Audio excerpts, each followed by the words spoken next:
Hallelujah.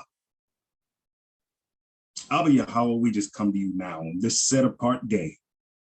Your Shabbat, Abba Yah, rejoicing, Abba Yah, in your presence, Abba Yah, that you set this day apart for us, that we can forget all our cares and all our worries and the work of the previous 6 days, Abba Yah, and just come and rest and bask, Abba Yah, in your glory and your greatness, your majesty. And we say, Todah Rabah Abba. We lift you up, Abba Yah, on high. We praise, honor, and esteem your set-apart name.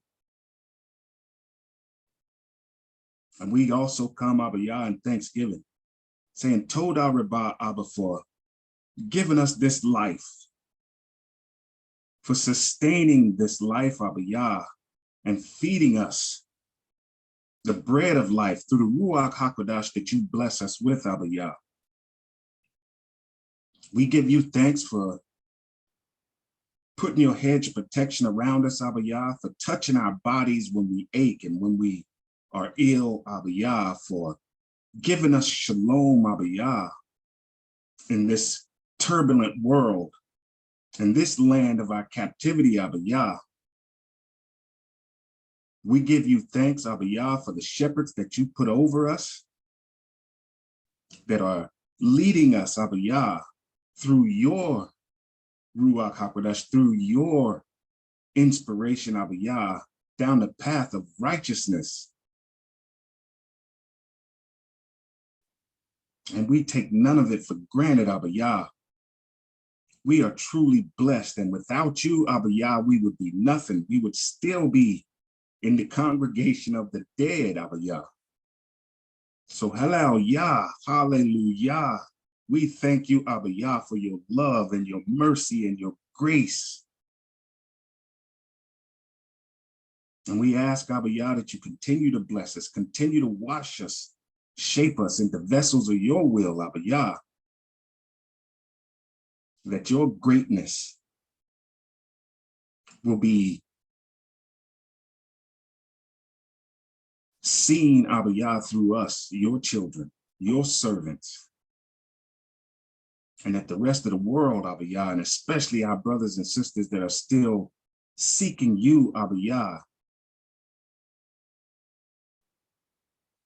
that they may desire to serve the Elohim that we serve, the Elohim of all creation, the most high Elohim, the almighty, the all-knowing, the all-present King of this universe. And we ask, Abba Yah, that you please continue to put your hedge of protection around all of us that are trying to walk in all your ways. Forgive our forefathers, Abba Yah, for their transgressions and their trespasses against you. Bless all your children, Abba Yah, that are waking up, that are zealous to return to the lifestyle that you gave us, who are scattered to the four corners of this earth, Abba Yah. We ask, Abba Yah, that you bless all gatherings today, all assemblies that are coming together in your name, Abba Yah, to learn more about who we are and whose we are and the purpose that you set us apart for, Abba Yah. Bless them with your Ruach. Let your message come through clear and crisp, Abba Yah, and that we are refreshed, through your living word. And in all things, Abba Yah, Tob and Ra, good and bad, in every situation, we will always be mindful to give you thanks. Todah Rabah Abba. Blessed are you, Yahweh. Blessed is your name, Yahweh. And blessed is he that comes in your name, Yahweh. Hallelujah. Hallelujah. Amen.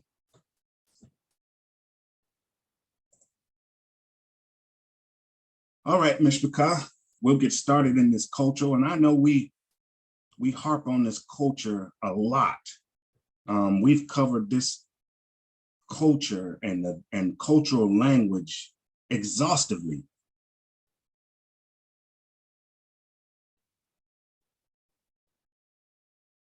And so I just want to kind of touch on the cultural aspect before we get to the main topic. So, and we've covered culture and what that is to Yisrael, right? And we come to know that our Elohim gave us Torah as the foundation of our culture, our way of life, a set of standards that dictate behaviors, that is set apart, that is sanctified from all other cultures, even the other ancient agricultural people.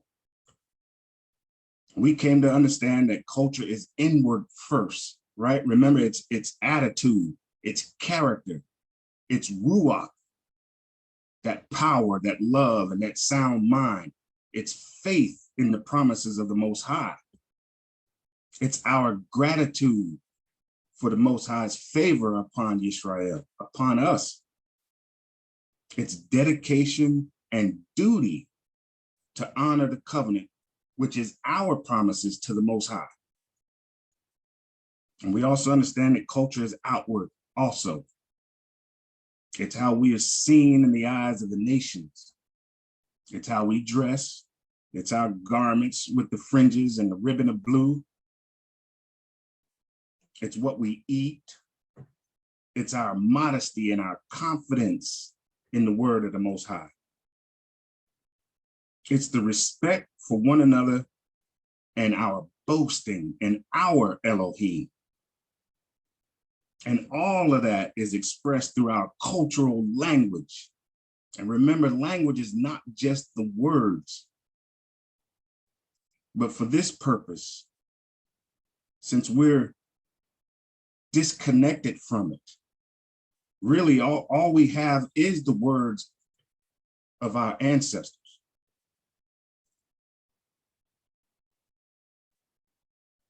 And believe it or not, we're handicapped, which is a promise of the Most High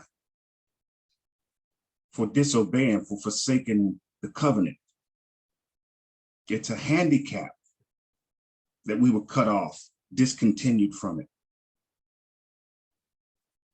And now we have to try and endeavor to learn from it, from somebody else's interpretation of what our ancestors were trying to express through the words that they were inspired to record and leave for our learning.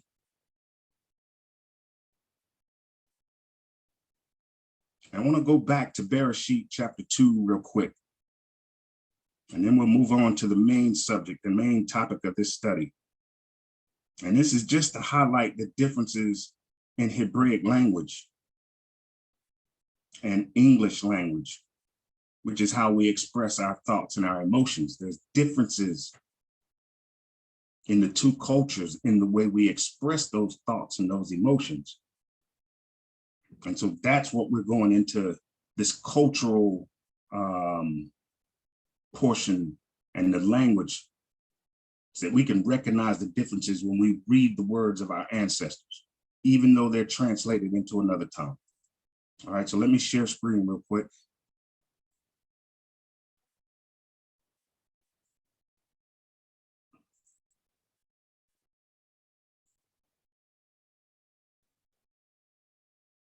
Right, we're at Genesis chapter 2 and verse 7. Genesis, or Bereshit, chapter 2 and verse 7. Right, and it reads, "And Yah Elohim formed man of the dust of the ground, and breathed into his nostrils the breath of life, and man became a living soul." Right, that's the English words. And we know that Moshe, who speaks Hebrew, did not say those words when he wrote this down and recorded it. We know he didn't say those words. His words was translated into these words that we're reading, right? And it says, Yah Elohim formed man from the dust of the ground and breathed into his nostrils the breath of life, and man became a living soul. Now, when we approach this from the English perspective, the way English speakers process information, the English thought begins with developing a picture in the mind of what a thing looks like. That's just the way we were brought up on how we process information. That's how our thought processes work. We initially want to know what it looks like, right? And then maybe what it feels like and what it tastes like and sound like and et cetera, right? So when we look at this from the English perspective, right, we're forming a picture of what man looks like. You know, 2 arms, 2 legs, a body, and a head. And then because it says man, in our mind, that image, whatever that image of the 2 arms, the 2 legs, the body, and the head looks like, has to be masculine. That's just the way we process information in English. And then, of course, there's the dust of the earth, the breath of life, nostrils, the living soul, right? And in our minds, we're trying to form an image, what all this stuff looks like. That's first. That's primary in understanding in English. And that's abstract. You know, like we described the strawberry last Shabbat, right? And the way the different levels of experience in garden, right? One might say that the first thing of the strawberry is red, right? And then somebody else, the first thing might be that it has black dimples. And the other might be that it's, you know, it's got that green stem. That's how our mind processes information in English initially. But then from the Hebraic thought process, we began, or the Hebrew thought process begins with function and purpose. What a thing looks like or feels like or tastes like is really irrelevant to the Hebrew way of processing information. Initially, from the Hebraic perspective, we want to know what is the man's function or purpose. What is the purpose or the function of dust of the ground? What is the purpose or the function of breathe or breath? And then what is the function of the nostrils? Right? And we understand that you know, the word that Moshe used is not dust of the ground or breathe or breath or nostrils, right? But it's translated into English to try and capture what he's saying.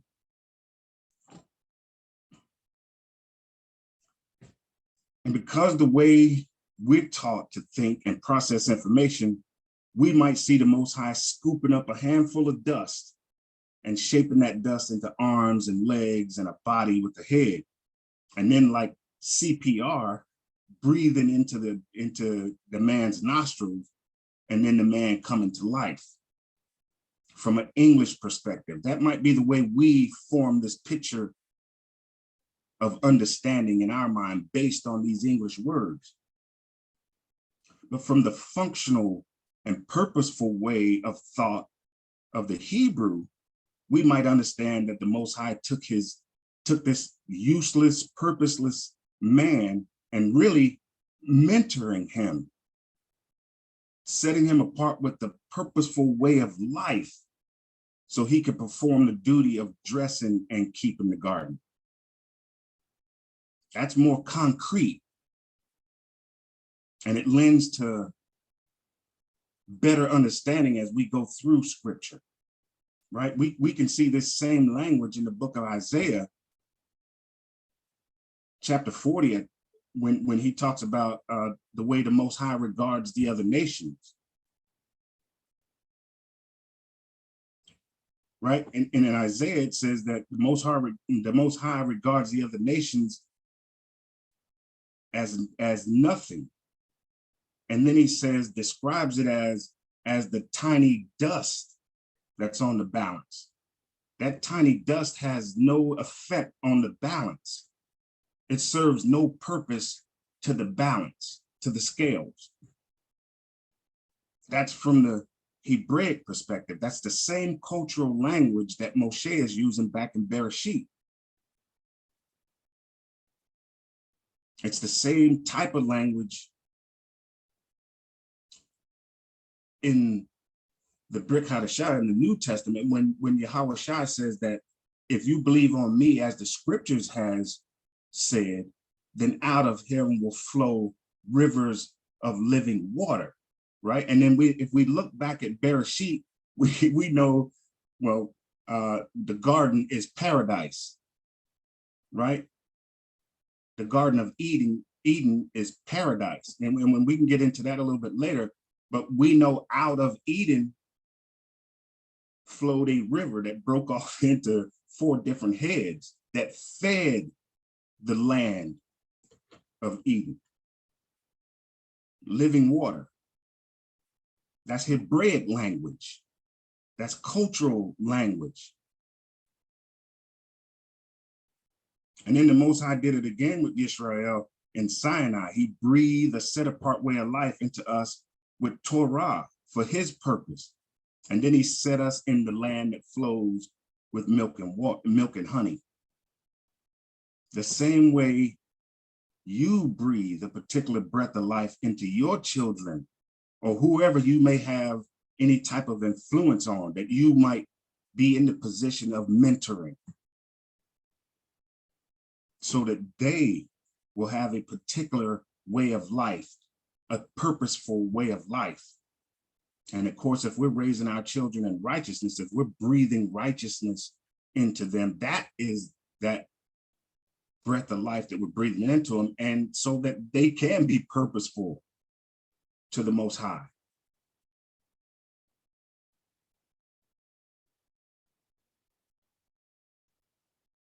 And I think we get a deeper understanding of just how awesome and almighty and all-knowing our Elohim is through the cultural language of our ancestors, and not just the watered down version we might get from the perspective of another tongue. As Sirach said, words translated from the Hebrew tongue into another tongue just doesn't have the same force. It leaves it kind of flat, unseasoned.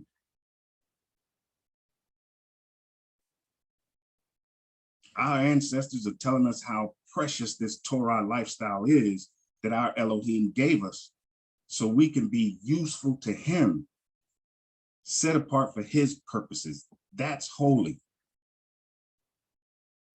And we can discuss this further at the 6 o'clock session, but I want to move on to the real topic I wanted to discuss today, which is heritage, and more accurately, cultural heritage, because that's just as important as the culture. So a quick definition of heritage, right? We've been over that. We've been over heritage, cultural heritage, right? We beat that horse almost to death, right?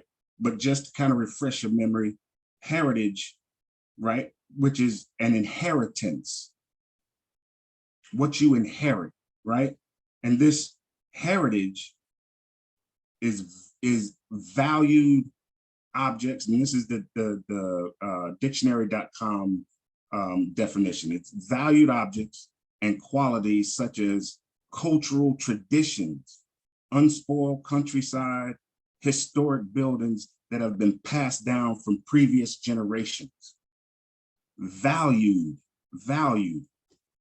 qualities, cultural traditions, unspoiled, historic. And these things are passed down from generation to generation.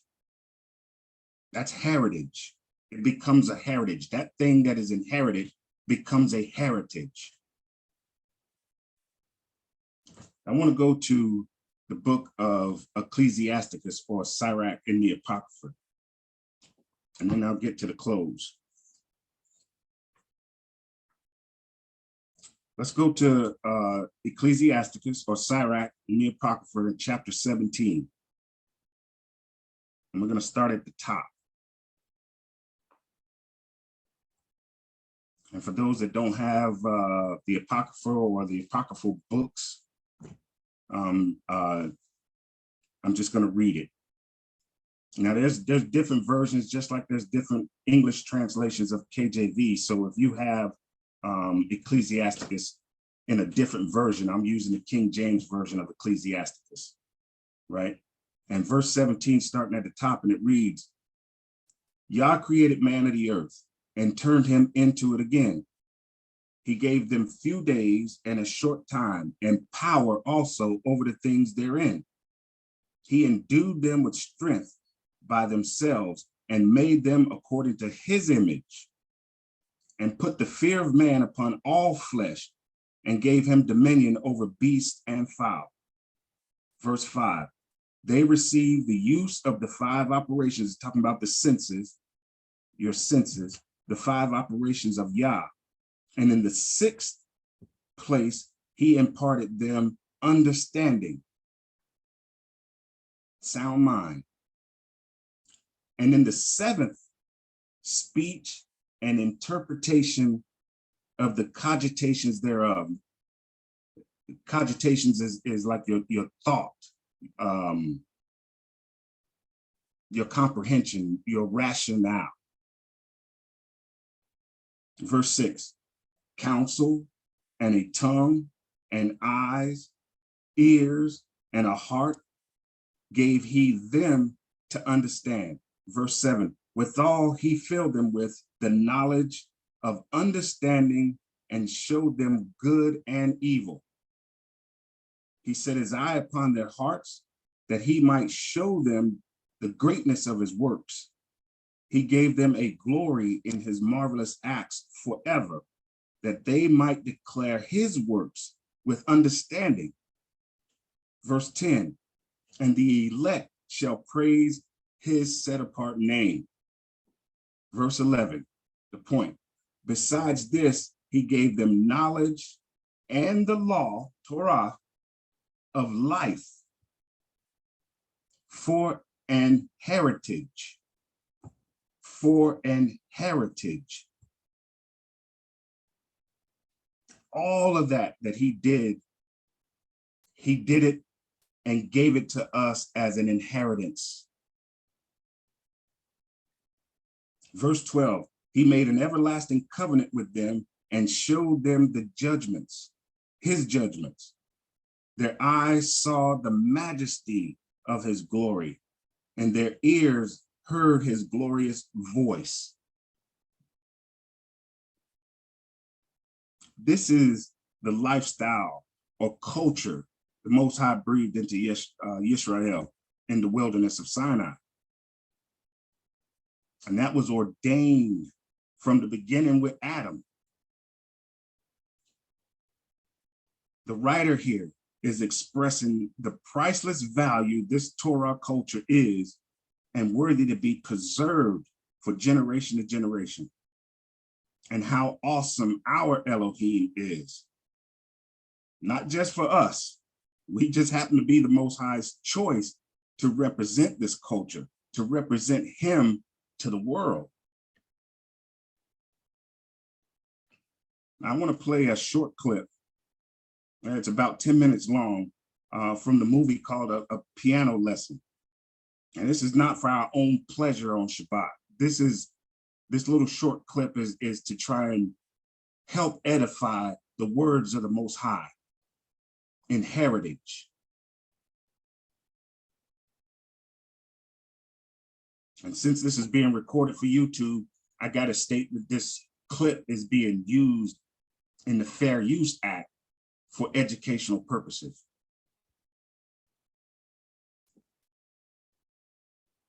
All right. Let me see if let me know if y'all can see this. And those that are on their like phones and laptops, you have to click on my profile in order to see it. Most High willing, it'll play. Thought we could see it loading up right now. Con. Can y'all hear it? No sound. All right. Let me see how I make that sound. Patsion, can you tell me again how I can make that sound so everybody can hear it?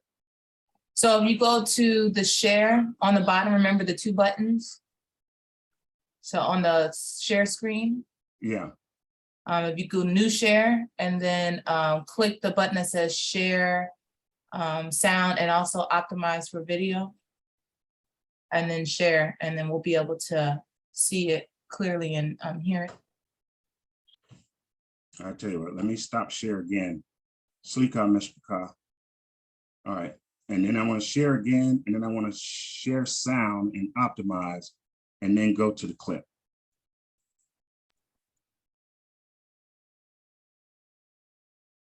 All right. What land? That's not. Man, I had it queued up. 34.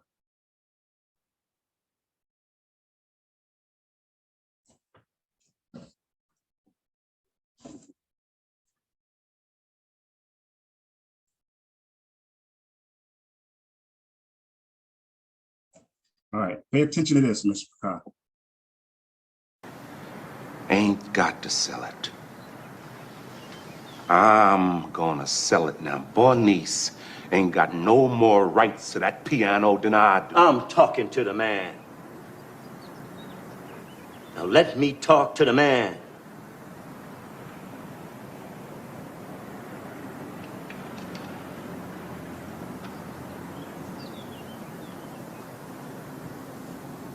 Y'all can hear that now, right?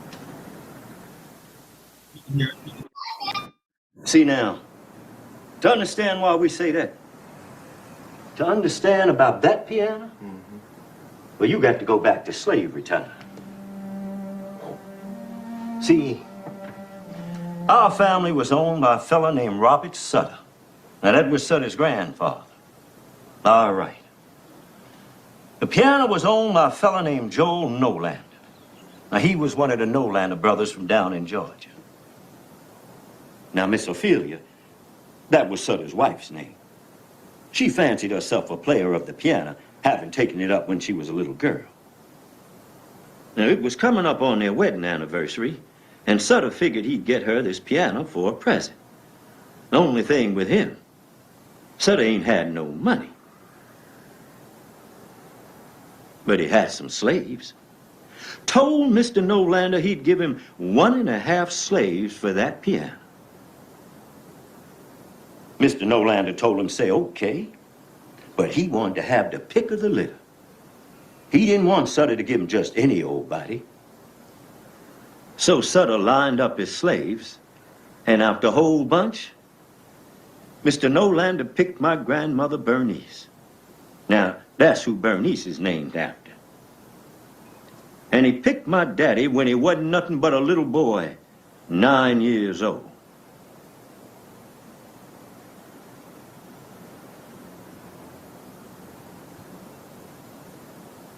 So Sutter traded Mama Bernice and my daddy for that piano. And Mr. Nolander carried them down to his place in Georgia.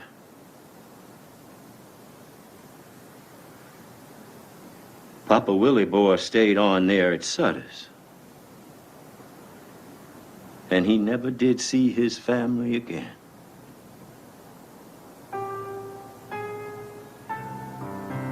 Miss Ophelia was as happy as she could be playing on that piano. She would get up in the morning, get all dressed up, sit down and play on that piano. All right. Time go long.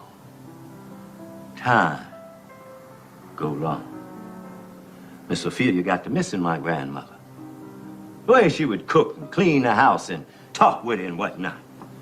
And she missed having my daddy around the house to fetch things for her. So she asked to see if maybe she'd trade the piano back and get her slaves back. Well, Mr. Nolander said no. A deal was a deal. Well, him and Sutter had a big falling out about it, and Miss Ophelia took sick to the bed. That's when Sutter called my granddaddy up to the house. Now, our granddaddy's name was Boy Willie. Now, that's who Boy Willie's named after. He was a worker of wood. He could make you anything you wanted out of wood. Yeah.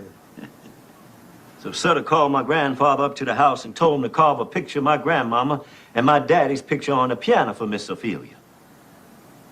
And he took and carved this.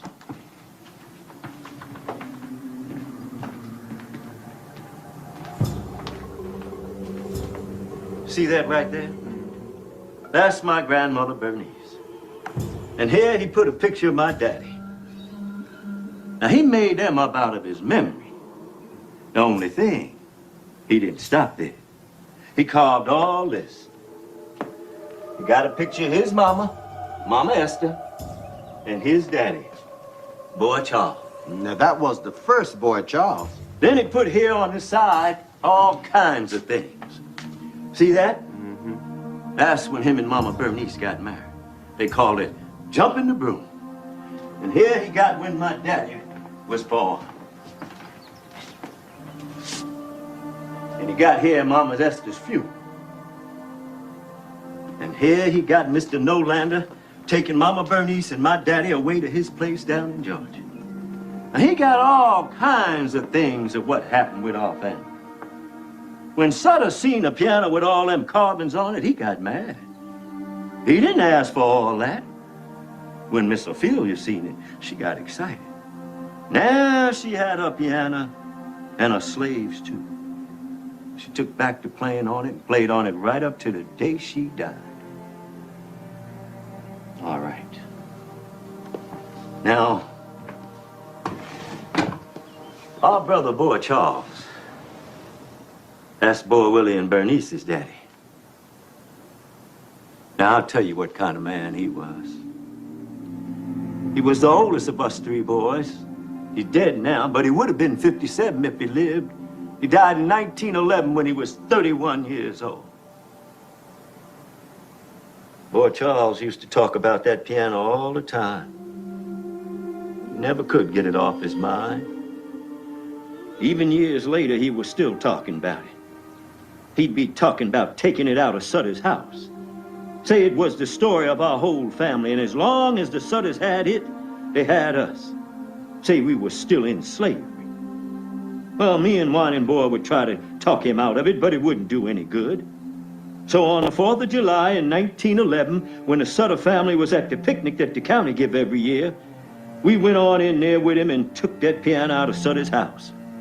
Me and Whining Boy carried it over into the next county to Boy Willie's mama, Mama Ola, and her people. Now, I don't know what happened when Sutter came home and found the piano gone. But somebody went up to Boy Charles' house and set it afire. But he wasn't in there. He must have seen it coming, because he went down and caught the 357 Yellow Dog. Now, he ain't know they was gonna come down and stop the train. They stopped the train, found Boy Charles in the boxcar with 4 of them hobos. They must have got mad when they couldn't find the piano, because they set the boxcar afire. They killed everybody.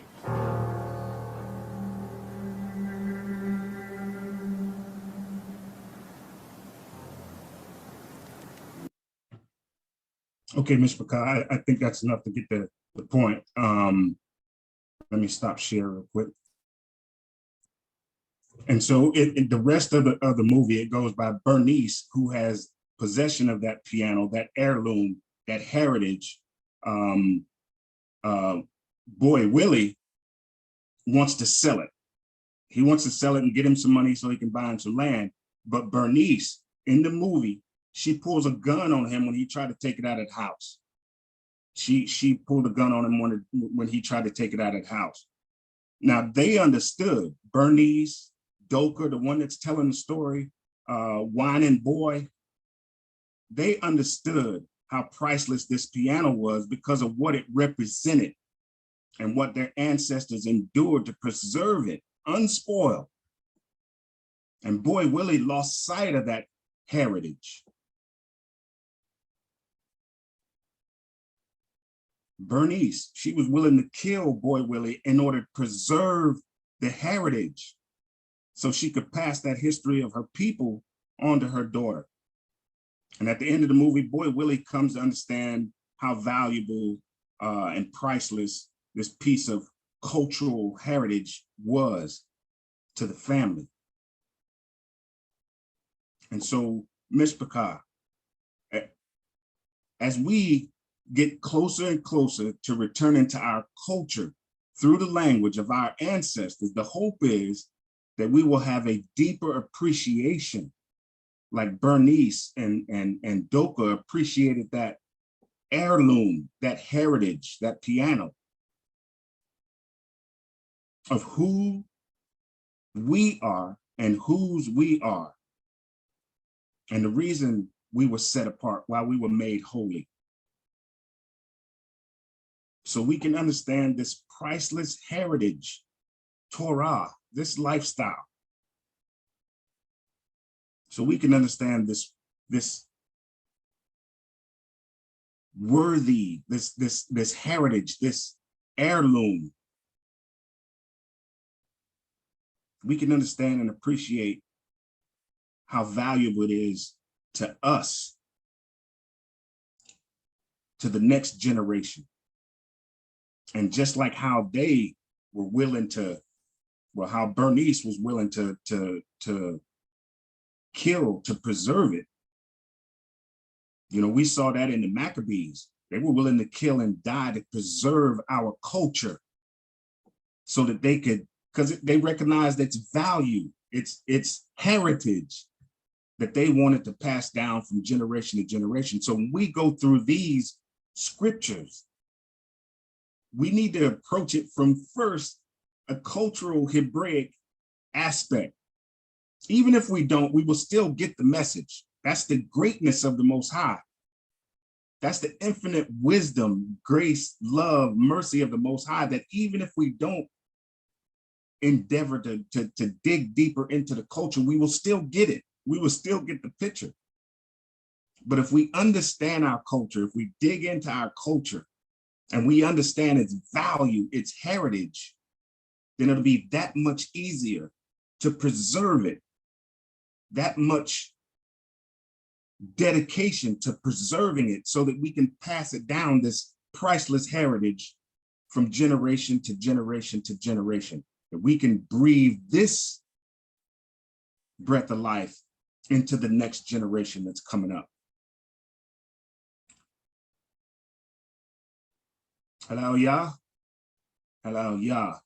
Shlika, I skipped over Gadol Koti Moriah's cultural. Koti, if you want, let me check the time. If you want to give that culture, if you're prepared to give that, I think we're on cultural mem. If you're prepared, then the floor is yours. If not, then I yield to you, Maury.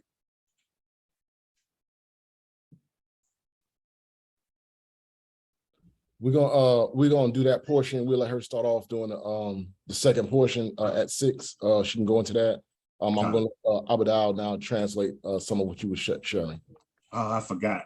Shlika. No, you good. You talk.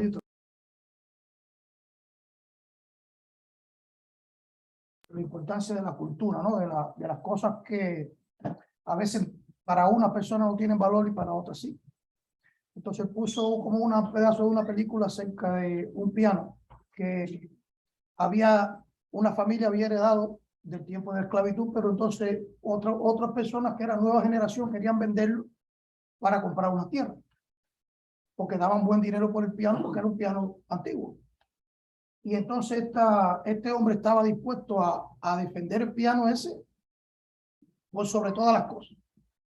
Y ellos no entendían el valor, pero ¿por qué tú te aferras y con esto vamos a tener esto? Pero entonces él le explica y le deja saber, ese piano fue comprado, fue pagado con personas, no con dinero, en el tiempo de la esclavitud. Y una de las personas fue su papá y su mamá.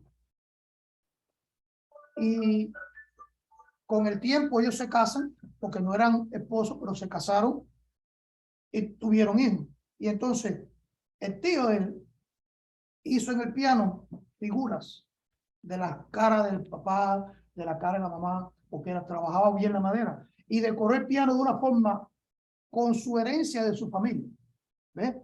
Entonces, en ese piano estaba mucho más de lo que en realidad la nueva generación miraba. Porque para nosotros a veces los nuevos no, lo que guardan nuestros padres es insignificante, pero no sabemos el valor que en realidad tienen las cosas. Y él estaba dispuesto a dar su vida por eso. Nadie va a tocar ese piano. Y que después que eso lo explica, entonces ellos tienen otra visión acerca del piano. Y empiezan a mirar las cosas un poco diferentes. Y él hace esa historia porque prácticamente es la misma posesión que nosotros tenemos en la Torá, que es las cosas que culturalmente nosotros hemos perdido. ¿Por qué? Porque la nueva generación ha vendido, ha destruido, ha tirado a la basura. Y que nosotros estamos ahora restaurando, tratando de buscar los valores que en realidad tiene que nuestra historia, la historia nuestra, de cómo volver aquí a lo que en realidad es, a mirar las cosas con un poco más de valor, a aprender a valorar lo que el Padre ha puesto delante de nosotros. ¿Para qué? Para nuestra propia vida. Esa es más o menos la idea y la esencia de lo que él estaba hablando. Bueno, Hallelujah, hallelujah. todavía. Toda for that, Adon. Zaqan, that was a good presentation. Because really, a lot of times we are a visual people. We learn visual, and even when we're listening to the story, for those that couldn't see it on the monitor, on the screen, you can still visualize just from him telling the story. And that's the reason why it's always good to have elders and things like that in the community to continue to pass down the history and the culture. And one thing that Elder Herman, may the Most High bless his memory, used to say, you take something 50 years, then there's going to be some people that still remember. But you take it 100 years, it's going to be very few that remember. So, you know, we need the elders to continue to pass down those stories so that they're clear to the generation that's here now.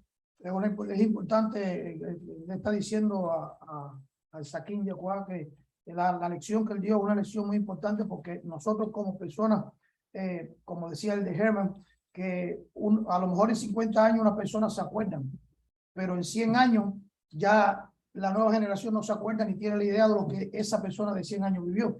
Entonces es necesario que las personas que tengan más edad y tengan más experiencia le recuerden a esta nueva generación de dónde venimos, quiénes somos, por qué tenemos que ser como somos. ¿Por qué? Porque se olvida con el tiempo. Si no se dice, se olvida. And also in the cultural portion, not just the language, but just how we were as a people, we were more family oriented. There was times for family talks and the elders to talk to the community. Había más tiempo en el tiempo de nuestra cultura. Se ve como la familia es un tiempo más familiar, es un tiempo donde más se habla, que los padres, las personas elders, ¿cómo se llama? Mayores, los ancianos, son los que tenían que tomar ese tiempo para enseñar a las nuevas generaciones. And going back to the ancient culture, the ancients, they would write stuff in stones and they would carve things for remembrance. Y dice que los antiguos escribían las cosas en piedra y las tallaban para nuestro recordatorio. And with the pictograph Hebrew, it told stories just like what that piano did for them. Y con el hebreo pictográfico se pueden ver historias como la de piano. So I would say that today, a lot of us, we text message everything, right? Hoy por hoy todos nosotros lo hacemos y texteamos. But if our battery go dead, our phone get lost, it's lost.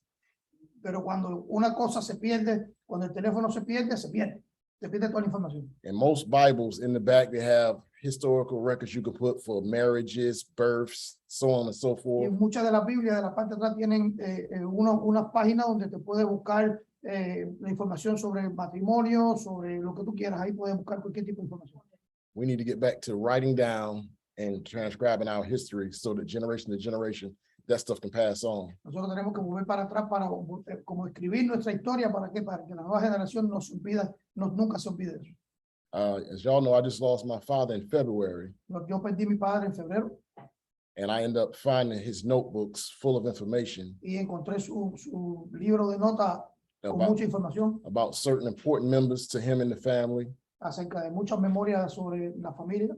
And even though he was not in this walk like we are, Y aunque él no estuvo en este camino que nosotros estamos ahora, before dementia took him over, antes de tener lo que es la demencia, he was studying Hebrew. He got the same Hebrew notes and stuff that I have. Él estaba estudiando hebreo y tenía la misma nota de hebreo que nosotros tenemos ahora. But I found out in his stuff after he passed that he was already studying this way. Pero encontré eso después que él se murió, que él ya estaba estudiando hebreo. Hallelujah. Aleluya. So we need to start writing stuff back now. Por eso Hallelujah. tenemos que empezar a escribir las cosas. Hallelujah. Praise be to the Hallelujah. Most High. Praise be to the Most High. At this time, we're going to yield the floor now to Adon Kanaka for the 2-minute warning. Let you get the center on that one, Adon.